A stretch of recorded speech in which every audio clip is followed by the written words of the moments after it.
শহুৰেকৰ লগত শুব লাগে নুশুৱাৰ বাবেই অশ্লীল লজ্জাজনক এটা ঘটনা সংঘটিত হৈছে এইখন মহানগৰীতে। গুৱাহাটীৰ কাহিলীপাৰাত শহুৰেকৰ অশ্লীল প্ৰস্তাৱ মানি নোলোৱাৰ বাবেই গোটেই নিশা 2 সন্তানৰ সহ ঘৰৰ বাহিৰত কটাব লগা হ'ল এগৰাকী বিধৱা বোৱাৰী। এয়া কাহিলীপাৰাৰ হিৰিম্বাপুৰৰ দৃশ্য। বৃহস্পতিবাৰৰ নিশা অংকু বৰ্ণিল ভৱন হাউচ নং 10A। ঘৰটোৰ দুৱাৰ ভিতৰৰ পৰা বন্ধ। বাহিৰত স্থানীয় একাংশ পুৰুষ মহিলা। দুৱাৰ খুলিবলৈ চেষ্টা চলাইছে সকলোৱে, কিন্তু খুলিব পৰা নাই ভিতৰৰ পৰা বন্ধ হৈ থকা দুৱাৰখন। এগৰাকী মহিলাইও চেষ্টা চলাইছে। দুৱাৰখন খুলিব নোৱাৰি হাতত কিবা এডাল লৈ খিৰিকীখনকে খোলাৰ চেষ্টা চলাইছে। 2টি সন্তানৰ সৈতে এইগৰাকী সবিতা ডেকা। কিছুদিন পূৰ্বে স্বামীৰ মৃত্যু হৈছিল সবিতাৰ। বাইহাটাৰ পিতৃগৃহত স্বামীৰ শ্ৰাদ্ধ আদি সম্পন্ন কৰি বৃহস্পতিবাৰে হিৰিম্বাপুৰৰ নিজৰ ঘৰটোলৈ আহিছিল সবিতা। কিন্তু সবিতা আহি পোৱাৰ পূৰ্বেই ঘৰটো দখল কৰি লৈ গৈ সবিতাৰ শহুৰ ভুৱনেশ্বৰ ডেকাই। সদ্য স্বামীহৰা সবিতাক সন্তান 2টিৰ সৈতে ঘৰত সোমাবলৈ নিদিয়াৰ অভিযোগ শহুৰ ভুৱনেশ্বৰ ডেকাৰ বিৰুদ্ধে।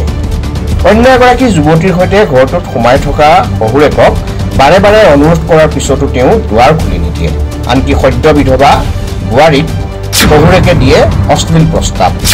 লগত শুবলৈ প্ৰস্তাৱ দিয়ে শহুৰেকে।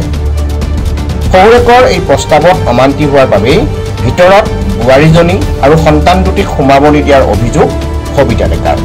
ইফালে বহু সময় ধৰি সন্তানসহ বোৱাৰীজনী ঘৰৰ বাহিৰত থকা বিষয়টো জানিব পাৰি এজন দুজনকৈ কাষ চাপে স্থানীয় লোক। স্থানীয় লোকসকলেও আহি দুৱাৰ খুলিবলৈ বহু চেষ্টা কৰে যদিও বিফল হয়। বহু সময় ধৰি যোগাযোগ কৰাৰ পিছত স্থানীয় আৰক্ষী আহি উপস্থিত হৈ শহুৰ ভুৱনেশ্বৰক থানালৈ লৈ যায়। কাহিলীপাৰাৰ হিৰিম্বাপুৰত সংঘটিত লজ্জাজনক চাঞ্চল্যকৰ এই ঘটনাই সমগ্ৰ অঞ্চলটোতে সৃষ্টি কৰিছে তীব্ৰ প্ৰতিক্ৰিয়াৰ। সমান্তৰালভাৱে আন এটা প্ৰশ্নও উত্থাপিত হৈছে। স্বামীগৃহৰ পৰিৱৰ্তে পিতৃগৃহত কিয় স্বামীৰ শ্ৰাদ্ধ আদি সম্পন্ন কৰিলেগৈ বোৱাৰীগৰাকীয়ে? বোৱাৰীগৰাকীৰ পূৰ্বৰে পৰা শহুৰেকৰ ঘৰৰ সৈতে সম্পৰ্ক ভাল নাছিল নেকি? এনেধৰণৰ বহু প্ৰশ্নৰ সৃষ্টি হৈছে। শহুৰেকৰ লগত শুব লাগে নুশুৱাৰ বাবেই অশ্লীল লজ্জাজনক এটা ঘটনা সংঘটিত হৈছে এইখন মহানগৰীতে। গুৱাহাটীৰ কাহিলীপাৰাত শহুৰেকৰ অশ্লীল প্ৰস্তাৱ মানি নোলোৱাৰ বাবেই গোটেই নিশা 2 সন্তানৰ সহ ঘৰৰ বাহিৰত কটাব লগা হ'ল এগৰাকী বিধৱা বোৱাৰী। এয়া কাহিলীপাৰাৰ হিৰিম্বাপুৰৰ দৃশ্য। বৃহস্পতিবাৰৰ নিশা অংকু বৰ্ণিল ভৱন হাউচ নং 10A। ঘৰটোৰ দুৱাৰ ভিতৰৰ পৰা বন্ধ। বাহিৰত স্থানীয় একাংশ পুৰুষ মহিলা। দুৱাৰ খুলিবলৈ চেষ্টা চলাইছে সকলোৱে, কিন্তু খুলিব পৰা নাই ভিতৰৰ পৰা বন্ধ হৈ থকা দুৱাৰখন। এগৰাকী মহিলাইও চেষ্টা চলাইছে। দুৱাৰখন খুলিব নোৱাৰি হাতত কিবা এডাল লৈ খিৰিকীখনকে খোলাৰ চেষ্টা চলাইছে। 2টি সন্তানৰ সৈতে এইগৰাকী সবিতা ডেকা। কিছুদিন পূৰ্বে স্বামীৰ মৃত্যু হৈছিল সবিতাৰ। বাইহাটাৰ পিতৃগৃহত স্বামীৰ শ্ৰাদ্ধ আদি সম্পন্ন কৰি বৃহস্পতিবাৰে হিৰিম্বাপুৰৰ নিজৰ ঘৰটোলৈ আহিছিল সবিতা। কিন্তু সবিতা আহি পোৱাৰ পূৰ্বেই ঘৰটো দখল কৰি লৈ গৈ সবিতাৰ শহুৰ ভুৱনেশ্বৰ ডেকাই।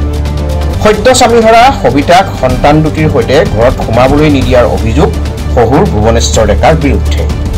অন্য এগৰাকী যুৱতীৰ সৈতে ঘৰটোত সোমাই থকা শহুৰেকক বাৰে বাৰে অনুৰোধ কৰাৰ পিছতো তেওঁ দুৱাৰ খুলি নিদিয়ে। আনকি সদ্য বিধৱা বোৱাৰীক শহুৰেকে দিয়ে অশ্লীল প্ৰস্তাৱ। লগত শুবলৈ প্ৰস্তাৱ দিয়ে শহুৰেকে। শহুৰেকৰ এই প্ৰস্তাৱত অমান্তি হোৱাৰ বাবেই ভিতৰত বোৱাৰীজনী আৰু সন্তান 2টিক সোমাব নিদিয়াৰ অভিযোগ সবিতা ডেকাৰ। ইফালে বহু সময় ধৰি সন্তানসহ বোৱাৰীজনী ঘৰৰ বাহিৰত থকা বিষয়টো জানিব পাৰি এজন দুজনকৈ কাষ চাপে স্থানীয় লোক। স্থানীয় লোকসকলেও আহি দুৱাৰ খুলিবলৈ বহু চেষ্টা কৰে যদিও বিফল হয়। বহু সময় ধৰি যোগাযোগ কৰাৰ পিছত স্থানীয় আৰক্ষী আহি উপস্থিত হৈ শহুৰ ভুৱনেশ্বৰক থানালৈ লৈ যায়। কাহিলীপাৰাৰ হিৰিম্বাপুৰত সংঘটিত লজ্জাজনক চাঞ্চল্যকৰ এই ঘটনাই সমগ্ৰ অঞ্চলটোতে সৃষ্টি কৰিছে তীব্ৰ প্ৰতিক্ৰিয়াৰ। সমান্তৰালভাৱে আন এটা প্ৰশ্নও উত্থাপিত হৈছে। স্বামীগৃহৰ পৰিৱৰ্তে পিতৃগৃহত কিয় স্বামীৰ শ্ৰাদ্ধ আদি সম্পন্ন কৰিলেগৈ বোৱাৰীগৰাকীয়ে? বোৱাৰীগৰাকীৰ পূৰ্বৰে পৰা শহুৰেকৰ ঘৰৰ সৈতে সম্পৰ্ক ভাল নাছিল নেকি? এনেধৰণৰ বহু প্ৰশ্নৰ সৃষ্টি হৈছে।